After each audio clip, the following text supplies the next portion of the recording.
Hello guys, firstly make sure you like, subscribe, and tell me what you think about my picks, alright? So today we're going to be talking about the top 25 teams playing on Wednesday, February 18th. We're going to start off with Arkansas going over to Alabama. I'm going to pick Arkansas to cover the plus 3.5. And they are the underdogs, but I think they are the better team. The reason being is that they are 5% better at field goal percentage than Alabama, and Alabama relies so much on the 3-point, which could go really well on their way at home crowd, but also could be very bad because hitting the 3 is harder than hitting the 2, right?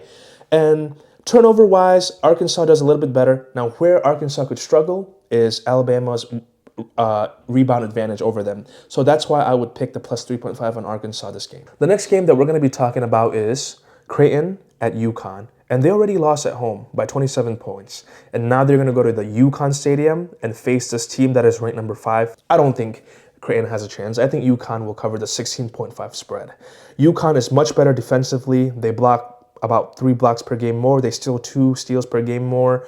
They rebound a little better. Rebound-wise, they're the same, but field goal percentage-wise, UConn is 4% better. That is a lot. So I'm picking UConn at home to cover the spread. The next game is going to be Vanderbilt versus Missouri. I am easily picking Vanderbilt to cover the 3.5 spread, even though they are away playing at Missouri. The reason why is because even though they're away, Vanderbilt has a good history playing away. They're 7-2, whereas Missouri, they're 5-5 their last 10. Now, when we look at the field goal percentage, they're pretty even, but this is where I think Vanderbilt will dominate, which is the free throws. Free throws, Vanderbilt is at 78%, whereas Missouri is at 67%. That is about 11% differential. And Vanderbilt also turns over the ball way less than Missouri, by a lot, actually. And I think just defensively, Vanderbilt is better. I think at the beginning, Missouri being at home, they're going to be able to keep it close. But later on in the game, the free throws, the steals, the blocks, I think Vanderbilt will come out and cover the spread away. The next game is Virginia versus Georgia Tech. I think that Virginia covers the 13.5 spread at away again. I know I'm picking the favorites, but it's just how I feel. They're 9-1 last 10, Virginia, and they're 8-1 away, whereas Georgia is 1-9 their last 10. They're 10-6 at home. This shows that being at home doesn't really give Georgia Tech the advantage. I mean, a little advantage, of course, but overall, Virginia is much better at shooting, scores more points per game, turns the ball over less, rebounds better, steals, blocks better. Defensively, offensively, Virginia is better. So I'm going to take Virginia to cover the spread. The next game is going to be SJU versus Marquette. I'm going to pick SJU again to cover the 9.5 spread. They already faced each other once at SJU Stadium, and they won by 14 points, SJU. And SJU is 10-0 their last 10, and they're 8-2 away, whereas Marquette is 3-7 their last 10 and 9-7 at home. Again, SJU, much better scoring the points. They score about 8 points more than Marquette per game, better at field goal percentage, better 3, better free throws by 5%, turns over the ball less, rebounds better, blocks better, steals, about the same. In general, when we look at stats, which is what I go for, St. John is much better, and I believe that that's what's going to happen tomorrow night. St. John's going to cover the 9.5. So the next game we're going to be talking about is Arizona versus BYU. I think that Arizona will cover the 12.5 spread at home because Arizona tends to do really well at home. They're 15-1 at home. They're 8-2 the last 10, whereas the BYU has been struggling. They're 5-5 their last 10 and 5-4 away. And BYU, I watched the game against Colorado. They barely won that game. They just did very well at the end, which is what good teams does. But against Arizona, the number 4 rank, and I really think Arizona should be ranked number 1. But let's not talk about that today. Arizona already beat BYU by 3, and right now BYU will be playing without Richie Saunders because he got injured in like the first 30 seconds against Colorado.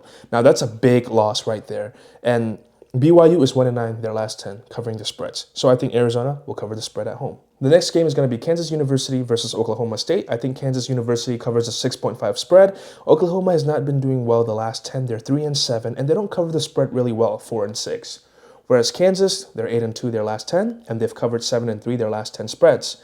And I get it, points-wise, Oklahoma State is scoring more. But also you got to think about the strength of schedule, right? Oklahoma has not really been facing good teams like that, and when they do, they get blown out. Like against Arizona, they lost by 37 points. But against BYU, they did win, but again, BYU has not been doing really well. So I think that Kansas University is the much better team. They turn the ball over less. They rebound a little bit more. They block much more.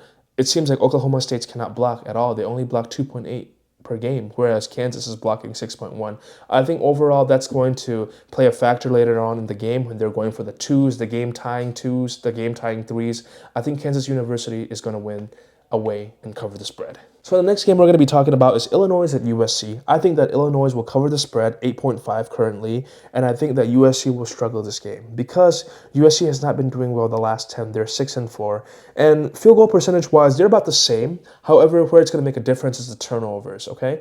USC has turnover 12.6 per game, whereas Illinois is only 9.1. That's a lot. That's 3 turnovers less per game, meaning that is about 6 points if you're hitting 3 twos. And if it's 3 threes, that's 9 points that Illinois already got over USC. I know, I get it. On paper and in person is different. But according to paper, Illinois is much better. Less turnovers, more rebounds. So I think that Illinois having the bigger man, I think they're going to foul USC a lot, and I think Illinois will get to the free throw lines, and I think that's how they're going to win and cover the spread away. The last game we're going to be talking about is Gonzaga versus San Francisco. I really believe that Gonzaga will cover this time. I know the last time they played at Gonzaga, they won by only 2. However, this is a new day, a new match, and Gonzaga is scoring 12 points per game, much more than San Francisco. On top of that, field goal percentage-wise, they have 8% better than San Francisco. They turn the ball less over, they rebound much better. All Gonzaga has to do is just foul bait San Francisco, get to the free throw line, use their big man, make sure they, make about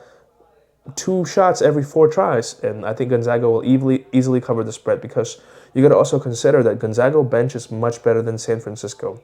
I think that game was just a fluke. I think Gonzaga comes into San Francisco Stadium and destroys them. Thank you so much, and have a good day.